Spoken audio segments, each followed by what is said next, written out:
Welcome to another episode of Tools, Talents, and Techniques. And today I have a very special guest, Mr. Craig Robinson, and his career is it's varied, it's very interesting, but it's very impressive, like every step of the way. So I'm not gonna put a label on what he is. I'll let his story do all the telling. So, Mr. Robinson, welcome to the show. Hey man, thanks for having me. It's good to be here. So before we jump into the origin story of your career and your journey. Could you just briefly introduce yourself and a little bit about what you do? Yeah, no, absolutely. Well, again, it's great to be here. And whenever someone says your story is interesting, I'll interpret that as it's better to be interesting than uninteresting.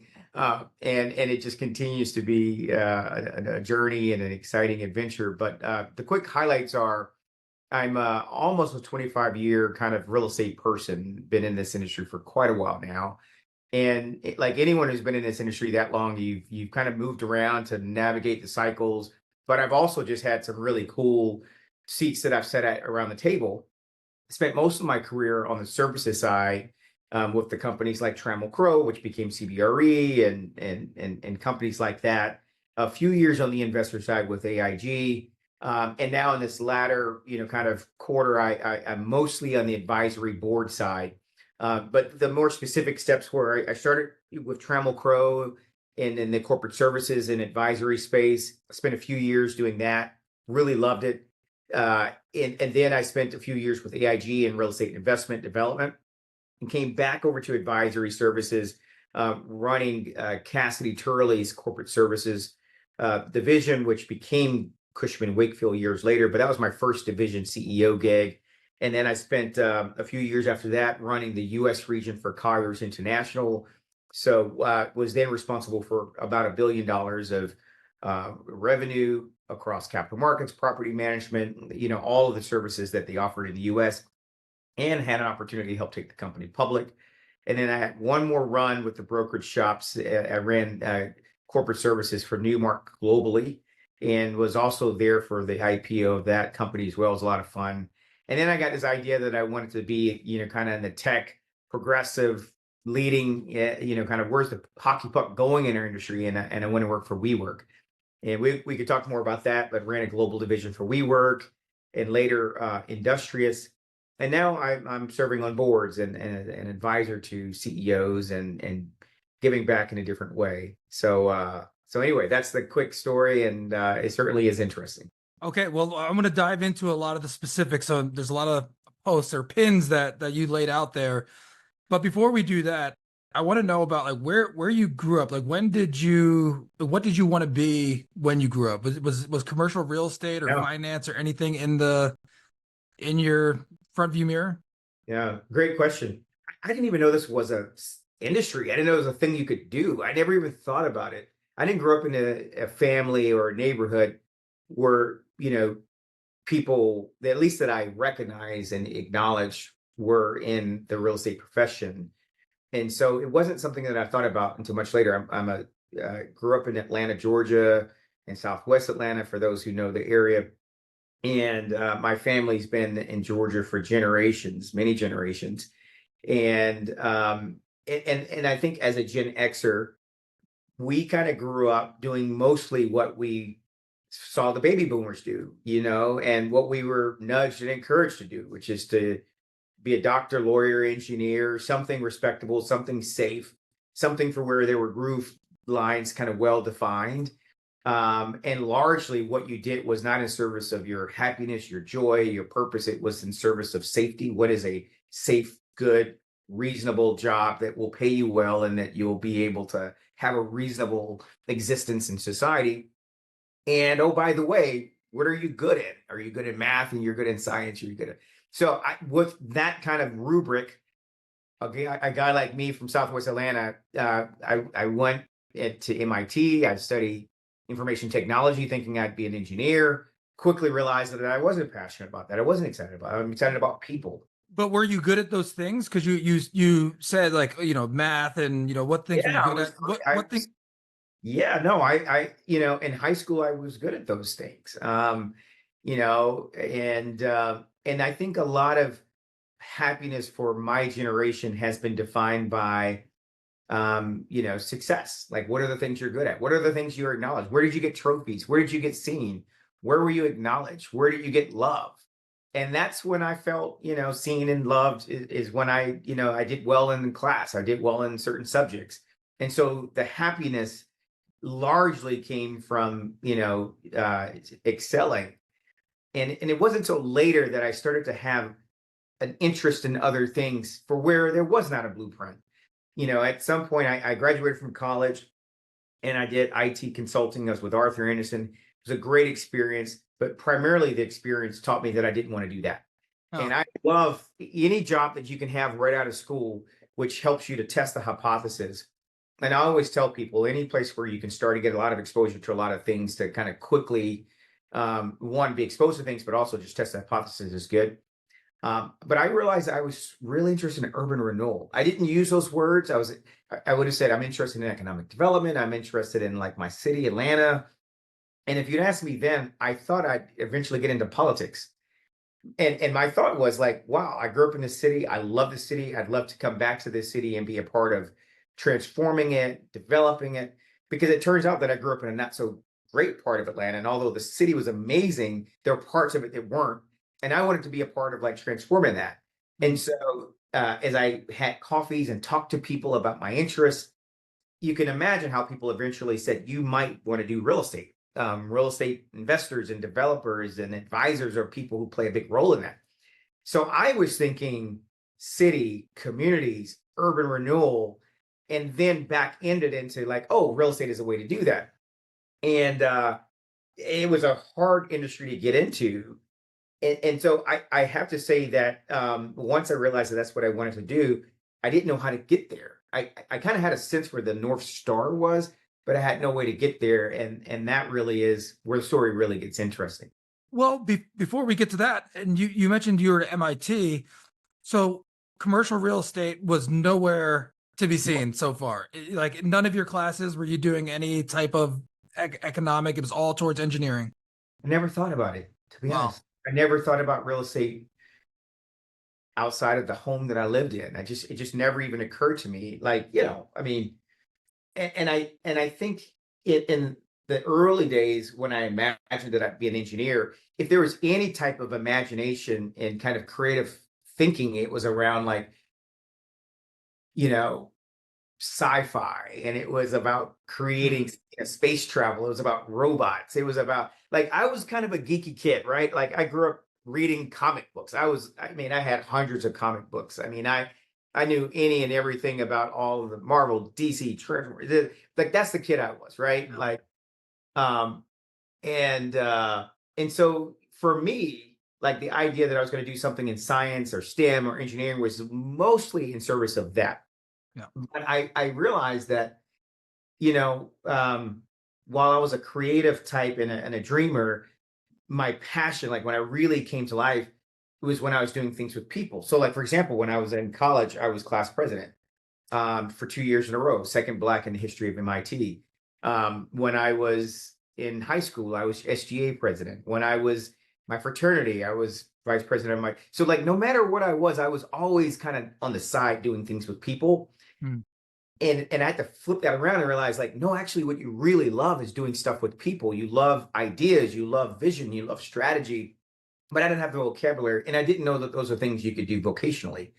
And so the migration from things that came natural to me, thinking about that being at the forefront of my profession was something that came later. I'd be lying if I said at the time it was that clear. It's very clear for me to say it today, but it wasn't clear then. But you mentioned a couple of different things in your leadership from an early age and being in those things. When you look back now, whether it be SGA or be your fraternity and those things, were there lessons that you learned then that have stuck with you through the rest of your journey? Like, is there anything that stands out now that you like, oh, I remember that happened and that was a tough one to learn, but that really helped me going forward? The interesting thing is leadership is contextual. Mhm. Sometimes leaders are reluctant and they're the only one in town that can pull the sword out the stone. And sometimes, leaders emerge, and sometimes there's, they're just these moments where you turn around and you look and say, I actually am a leader, right? Um, I think the types of leaders that we're the most cynical of are the ones who are like, I'm a leader and I'm looking for something to lead, right? And I don't think I was ever that.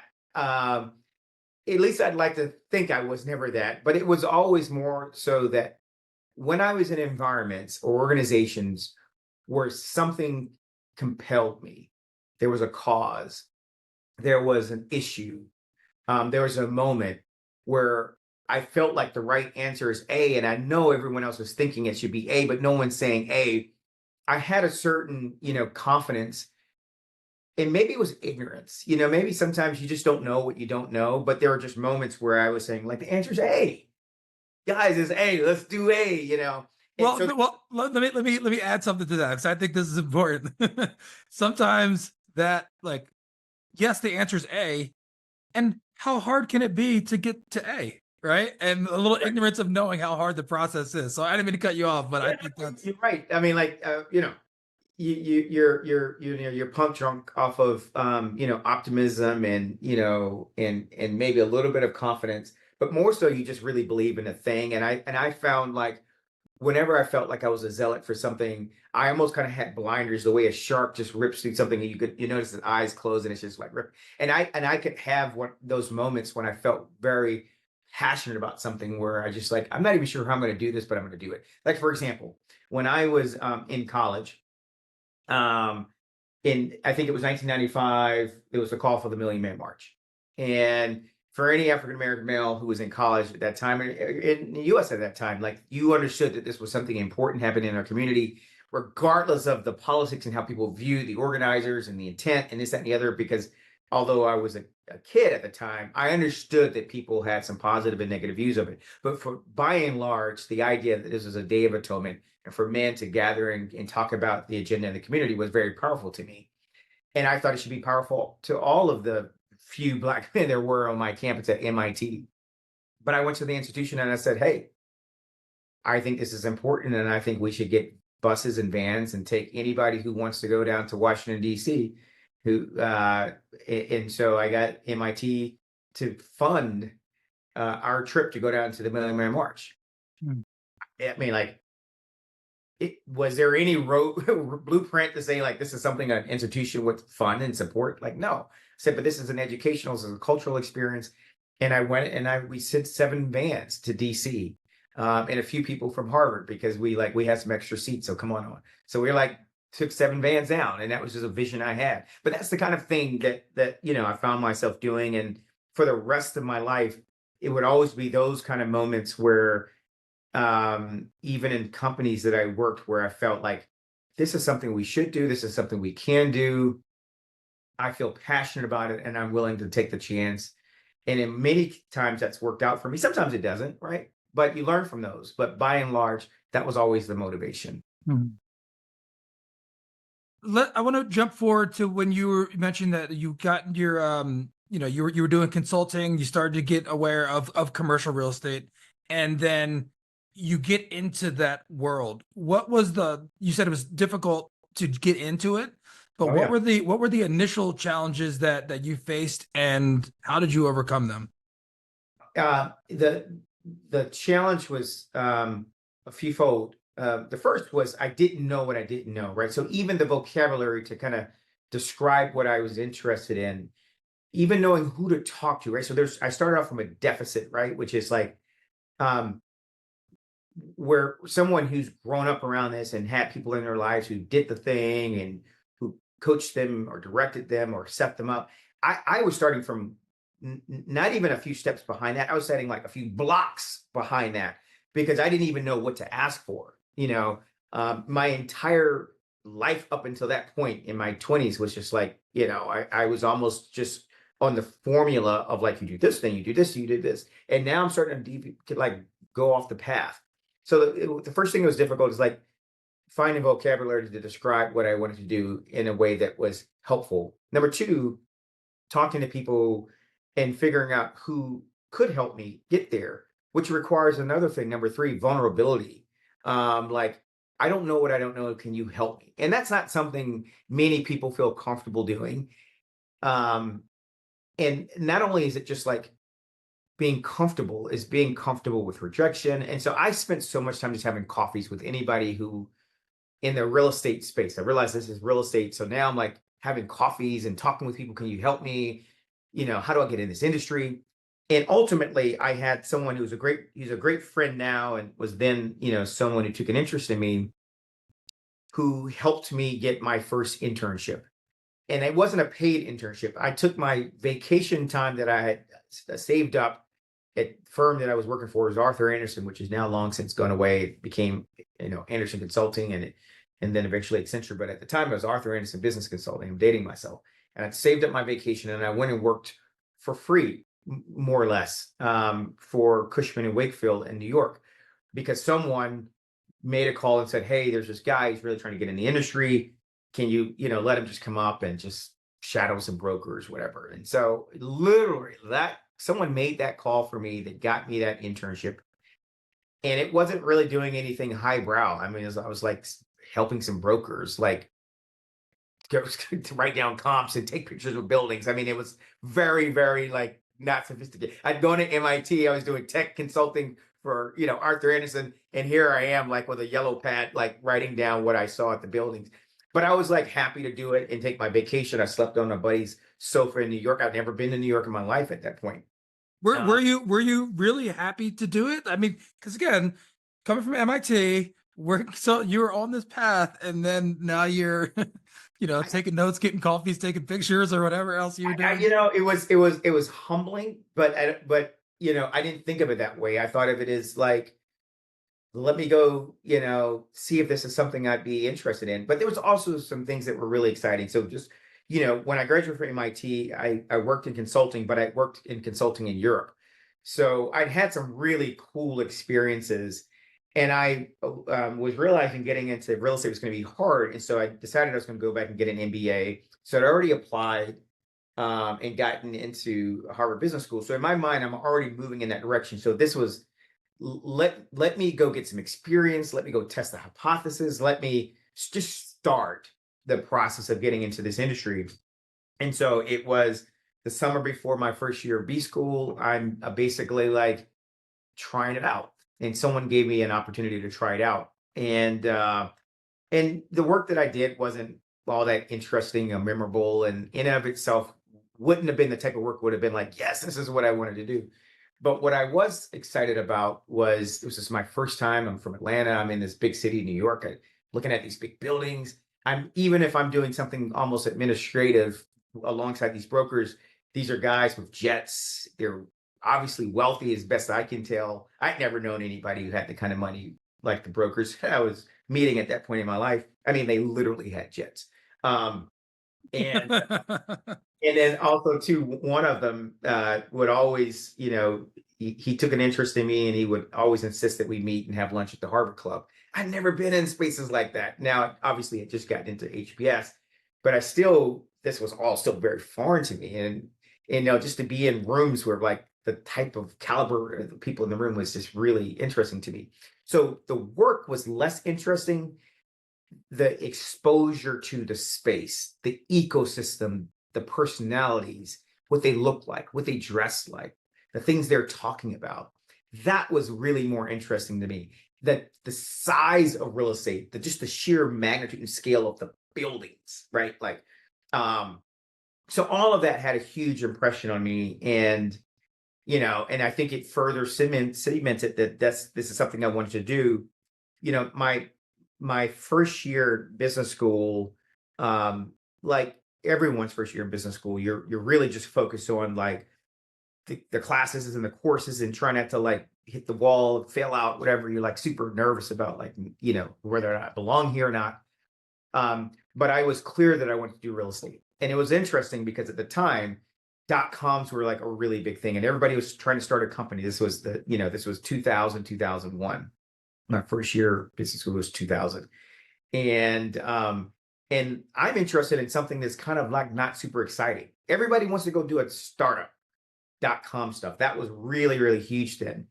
And if you said, hey, I'm interested in real estate, people thought like, what do you want to be, like residential broker or something like that? Like, if people didn't really have an understanding of like all of the different careers and different things you could do, and I didn't either, to be honest with you. I just knew I wanted to do something with space.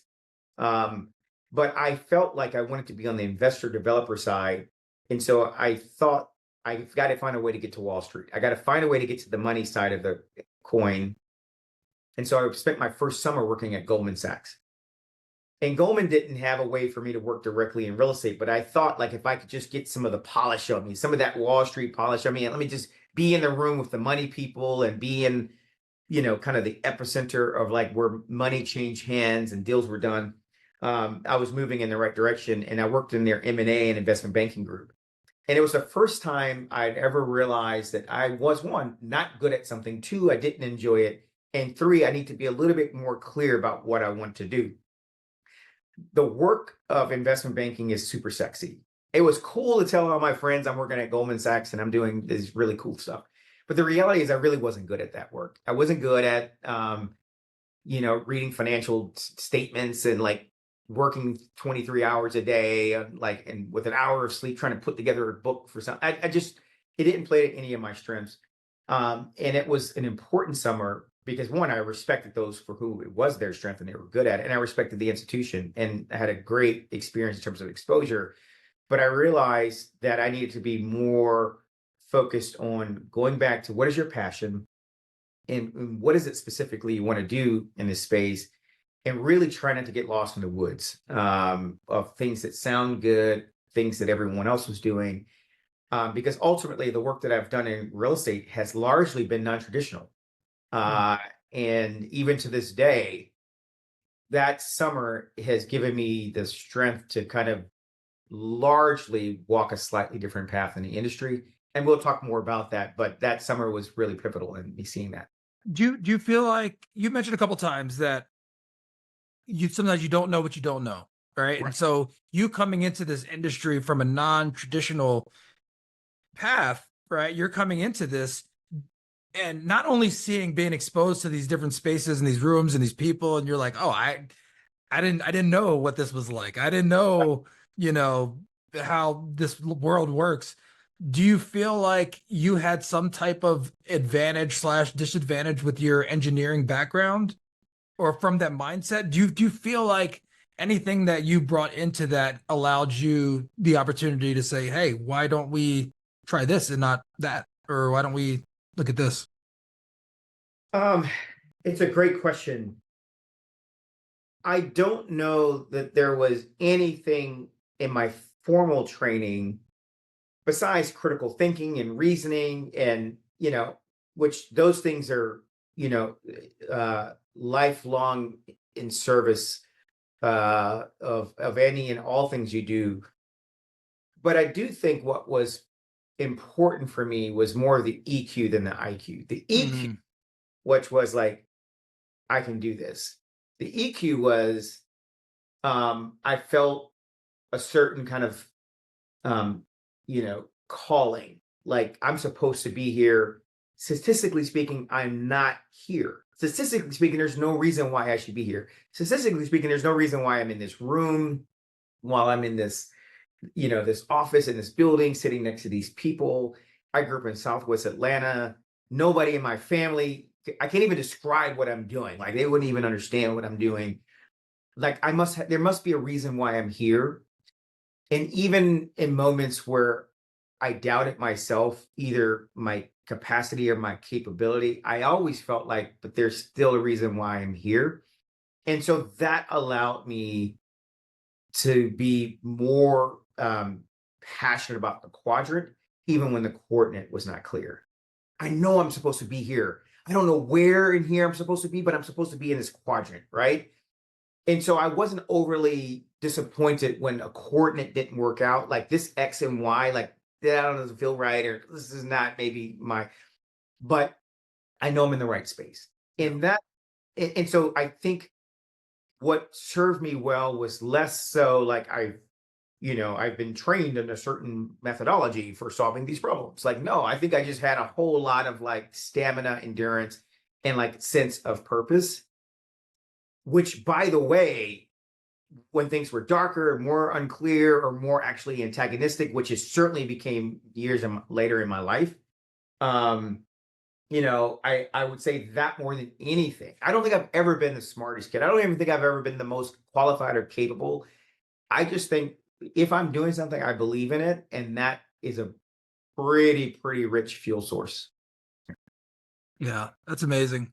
Um, that thought process of, you what you're saying is like, I don't know specifically what this is, but you had a feeling.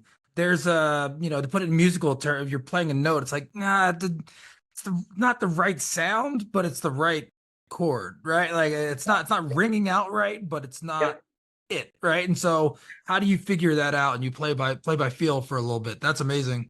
Yeah. It's interesting. Whenever someone says, "Tell me about your story" or "Tell me about your success," um, there's a slippery slope, um, because typically we tend to want to go back and tell a very neat linear story. First A, then B, then C, then D, and generally the line kind of goes up like this, right? We do that one because that's an easy story for people to understand. People want a formula. Tell me what I do. What do I add water to? How many times do I steer? And will my cake come out the way yours came out? Hmm. And so we listen for almost instinctively to the A, then the B, then the C, then the D. And also, we have a way of looking back on our lives where the truth of the matter is it was a lot of noise. It was a scatter plot. A lot of moments, some were random. Maybe they were all random. Some were random, some were intentional, some were, causal, some were correlated, but it's a lot of things that happen. Um, you know, why did I have an interest in a certain thing? Why did I meet someone who was willing to help me get an opportunity over here? My summer in Goldman, it was an interesting one right before 9/11. Why was I there? But anyway, you go back and mathematically you draw a straight line through a scatter plot. It's a lot of dots, but you draw a neat line and then you erase the dots. And people then see like this really clean line. And that's the way they imagine your life. But that's wrong because then it leads someone else to think that their line is going to be clean and neat. It's not. It's going to be a lot of randomness. And it's up to you almost to like understand the connective tissue, understand the purpose, what is the thread line, what is the theme, but be okay with the ambiguity, be okay with the randomness. My life is still random, even to this day, but my biography does not read random. My biography reads very linear. No, it reads exponential. There's the moment where you go into the town square and you pull the sword out the rock, and then and now you're the leader. But that's not really the way it Yeah. works. And so I want to resist the urge to make it that easy and clean. I would just say, the themes have been a sense of purpose, a sense of listening to myself. And then I will say that there's some things that I have found to be helpful in terms of like understanding the relationship between randomness and the line, which is understanding three things. Um, One, figuring out what it is that you're really good at, right? Sooner rather than later, experiment if you have to. And then, most of all, being okay and comfortable with the things you're not good at. I had experiences early on in my career and also in school where I'm like, I'm not really good at that. This is sexy. I'd love to be good at that, but I'm not. I'm really good at this. In my case, I was good with people. I was good with sales, marketing, strategy.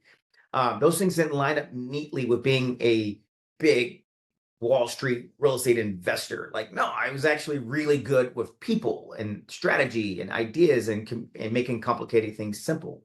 I was good at that. Then the next thing is like figuring out what you're really passionate about, not what someone else is passionate about, not what the crowd is passionate about. You can't crowdsource happiness. You can't crowdsource your passion. Your passion has to come from within. And so whenever someone, and this is really common in B school, but it's also very common in industries like ours, where you kind of look to the right and left and you're like, well, what is everyone else doing? What is the cool thing? What is it that we all want? Like the truth of the matter is you may not want that. You may not be passionate about that, but you feel like you should be passionate about it. I very early on found myself passionate about things that were not mainstream.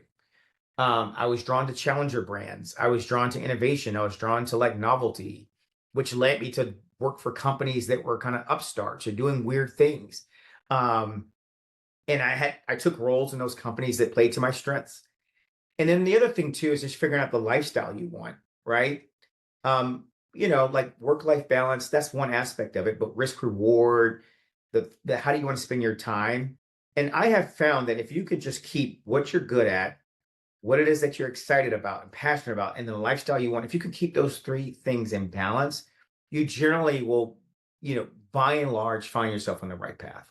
Yeah, and that's amazing, that balance. And I think those are three key things that I don't think I quite put it in that framework, but that's the key. I mean, that is everything actually when you think about it.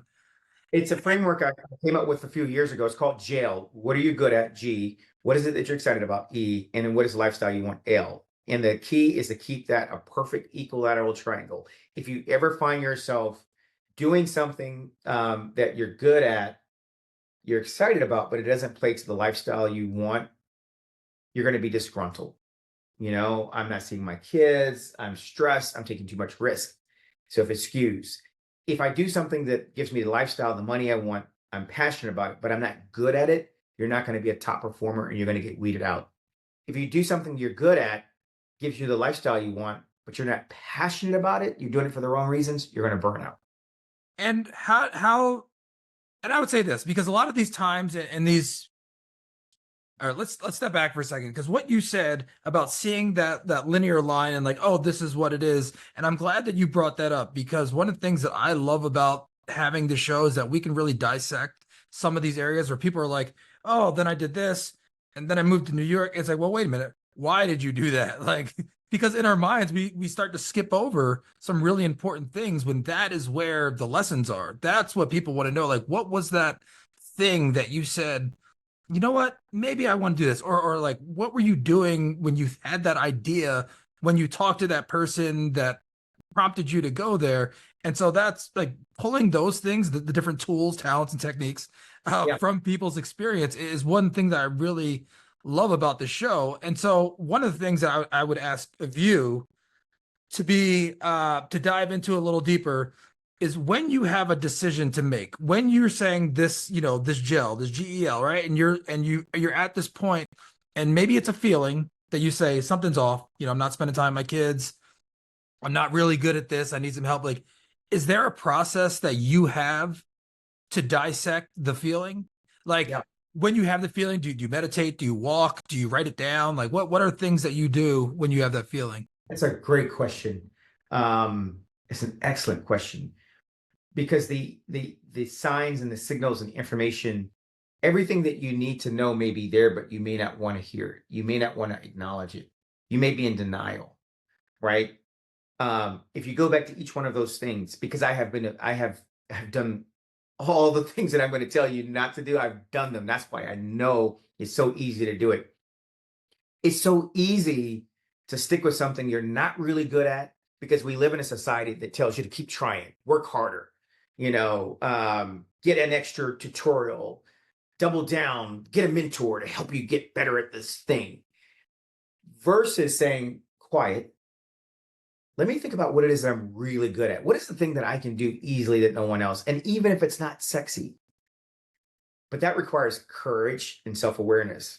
And so a lot of it has, at least in that situation, required me to kind of be okay, pulling back from the crowd and okay, just saying, you know what, this may not look like the way everyone else's vision board looks, but I've got to have some level of confidence that it's the right thing for me.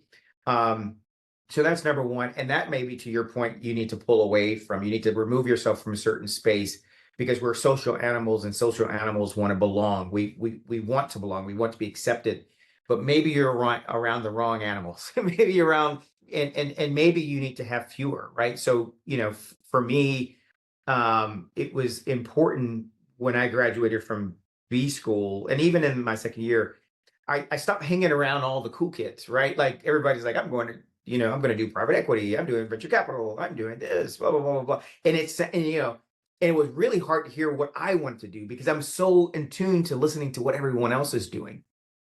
So that's number one. Like you've got to find a way to turn down the volume on the crowds because otherwise you're going to crowdsource your own passion to your stuff. And you don't want to do that. And also to get really comfortable with and pay attention to what you're good at. And if you don't know, then you need to create experiences to test it out.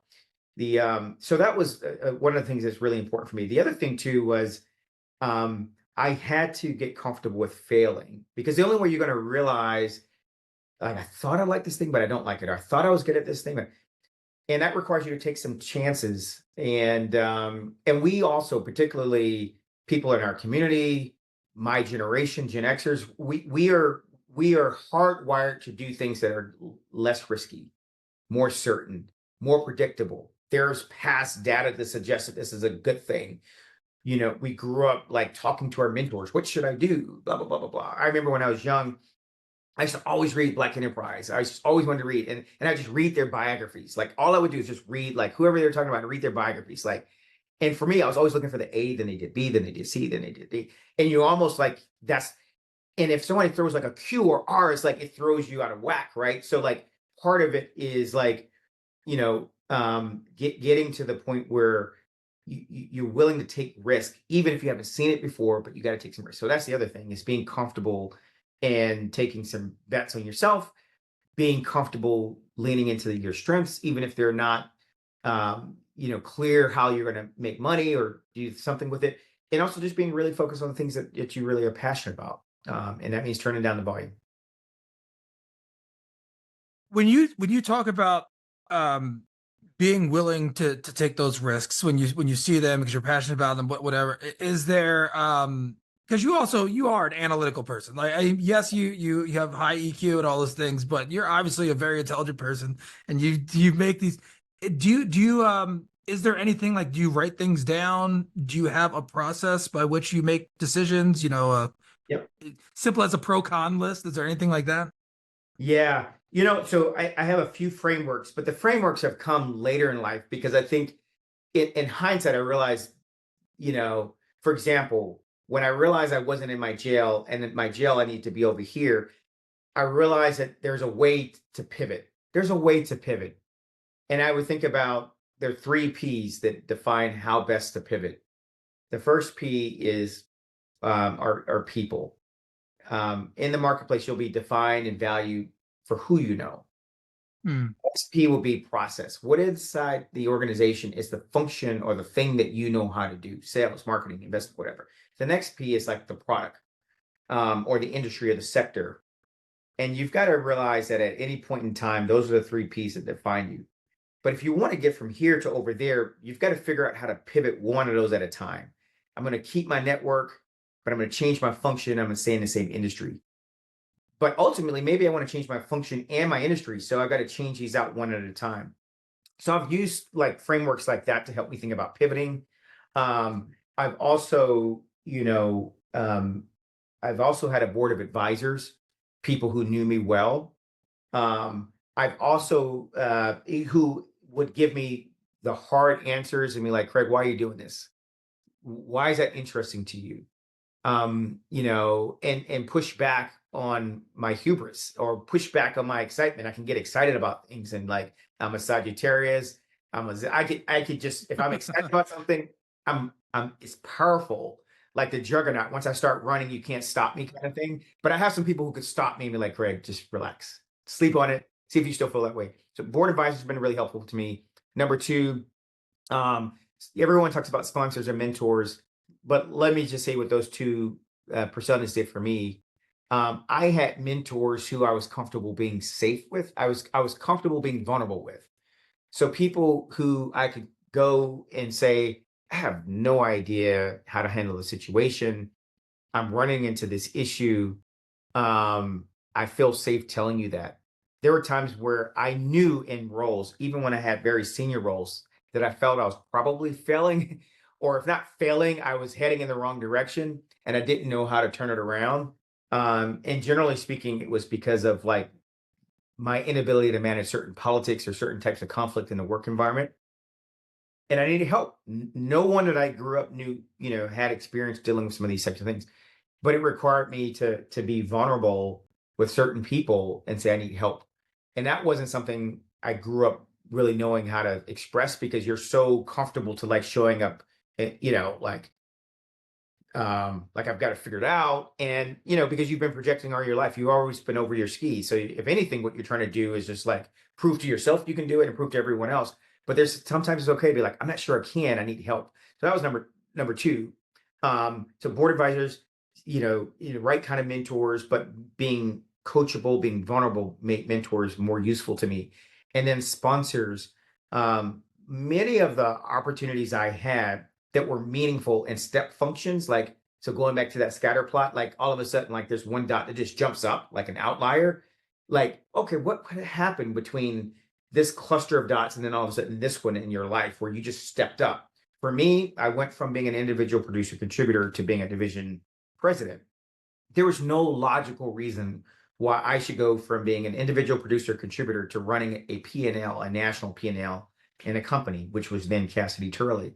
But I had a sponsor. I had someone who said, Craig, I think you could do this.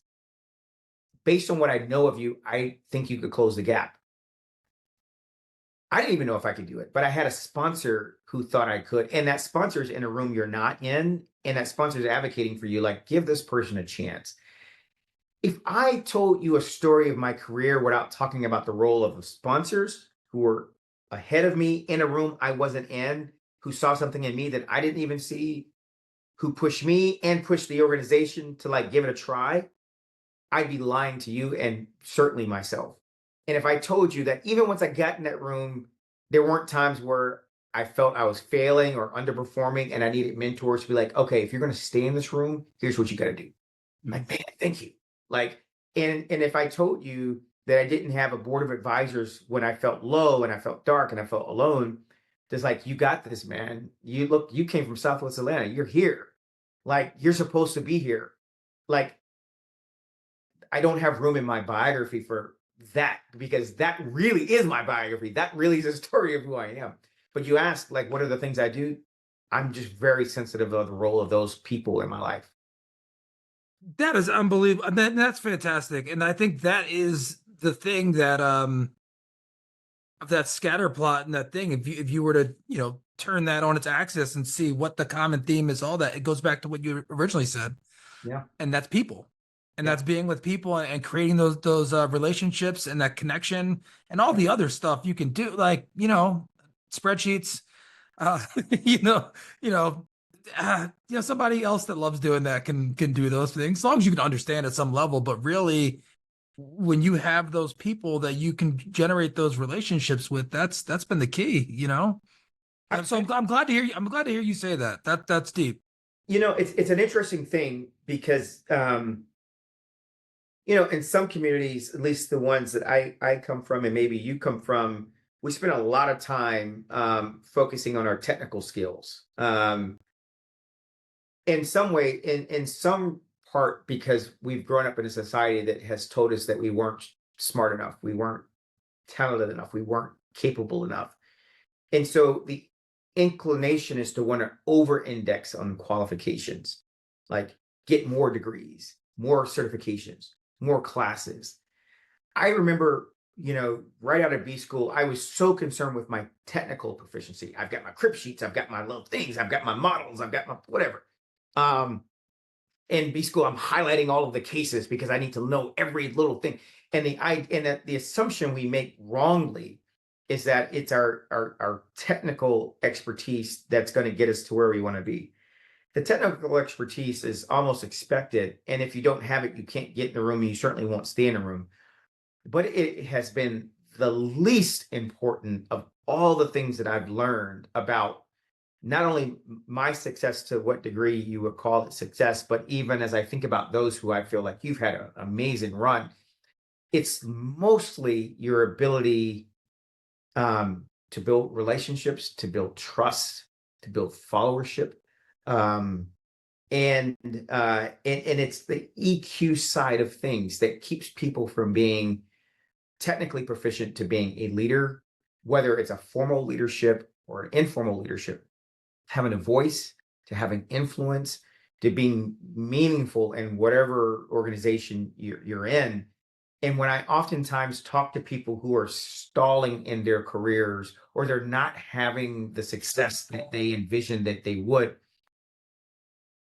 it's oftentimes not because they don't know how to do the thing, right? You can run the model, you can put together the pitch deck, you can, I mean, you know as much about the thing as anyone else. It's how do you communicate? How do you disagree? How do you build trust? How do you work through conflict? How do you manage up, down, laterally? And those are the classes, if you even have a class that speaks to those types of things, we generally, that's soft. That's like the fluffy class, or that's the thing like, like, no, show me how to like solve the equation. Okay, great.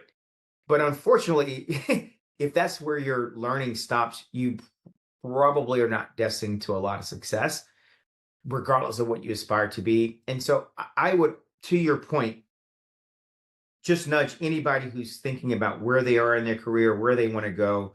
Think about the EQ, think about what it means to be human and to interact and to inspire and to induce things from other humans. And both you highlighting that both those things are important, but that, we're all social creatures. We're all humans, that we all have like needs and wants and desires. And one thing that you just said that jumps out to me, um, how to disagree. Yep. How do you disagree and know and be in a room with somebody who, you take into account their feelings, their how do you listen to somebody? How do you say, okay, this, but maybe this too, and because they Yep. have, their ego involved, and they have their career goals and their fears and their anxieties. And I feel like navigating that space is so important because most things that you do are going to involve other people. Yep. You, we're living today. We're recording this in 2024 at a point in time in our nation, but really globally. But we are experiencing mostly in our nation a level of polarization that we haven't seen in recent history, and maybe ever, but certainly in recent history, that we're showing up with more conviction than curiosity. We're showing up in every conversation almost without fail with conviction. Um, and we're confusing conviction, which there can be a very, very powerful and important role for that. And it's necessary with moments where we need to be curious. Why do you feel the way you feel? What is it that led you to believe that? What experiences have you had? I may still disagree, but if I at least start from a place of curiosity, it opens up the door for us to find where we have common ground. It also opens up the door for us to have empathy and to maybe get to a place that we can agree to. But I am finding this in work. I'm finding it in our politics. I'm finding it in popular culture, that I may not be able to induce curiosity in you, but I can have it in myself, right? Showing up with a little bit more humility. And I would just say in our own lives, one of the ways in which I think we can disagree without being disagreeable, or just in general, like remove some of the friction that we experience moving through life, is to introduce a lot more curiosity. Um, and I'm working on a book right now where I'm spending a lot of time thinking about this topic, which is like, what are all the areas of my life, whether it's faith, whether it's relationship, whether it's career, the right way to have a career that's predicated on conviction, for which if I double clicked on that folder, conviction, what's in it? Is there data? Is there science? Is there anything that would substantiate me having conviction? And for so many of my folders, I've had conviction for things that I don't know why and why I should. And why am I willing to be a martyr for something that actually I should just be a student, not a martyr? First of all, congrats on writing the book and good luck. I mean, everybody I know has written a book. They said it's an ordeal. So good luck with that. But you know what? It's funny to hear you say that, or I shouldn't say it's funny, but it's interesting to hear you say that you're really formulating that now, and that's gelling. No pun intended, because that's your work. But like that seems to be the theme throughout your life. is that curiosity of following that curiosity, or joy, or things that you like, the things that you want to explore. So to hear you in real time, really putting that together and standing on that, it's something special, man. Yeah, yeah, it is. Thank you for teasing that out because just as you said that, I realized it has been a consistent theme.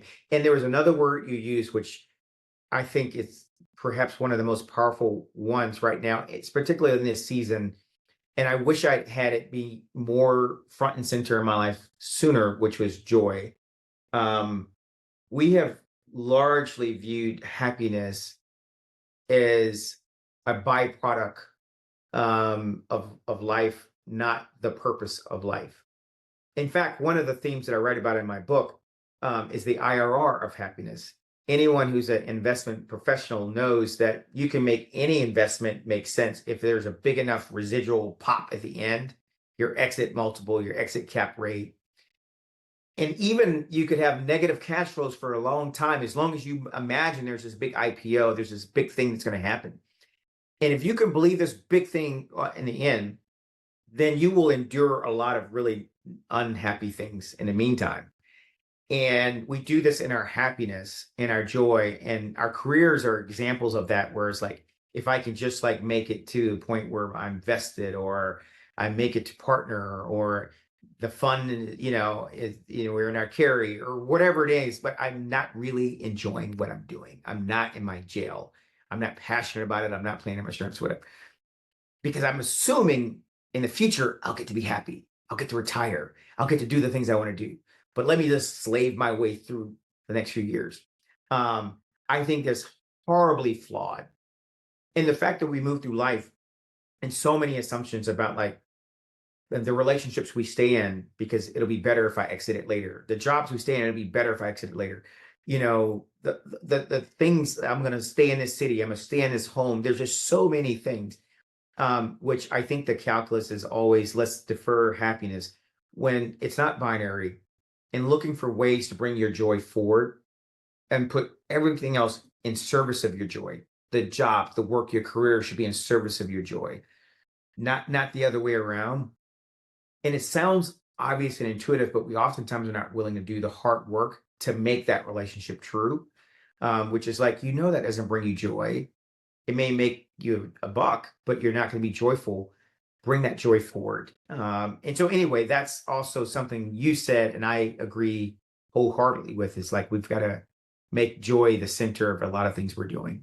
I love it. Well, we're coming up on an hour now, and I want to be mindful of your time, but also I think there's a lot we still have to cover. Would you be open to having a part two of this conversation?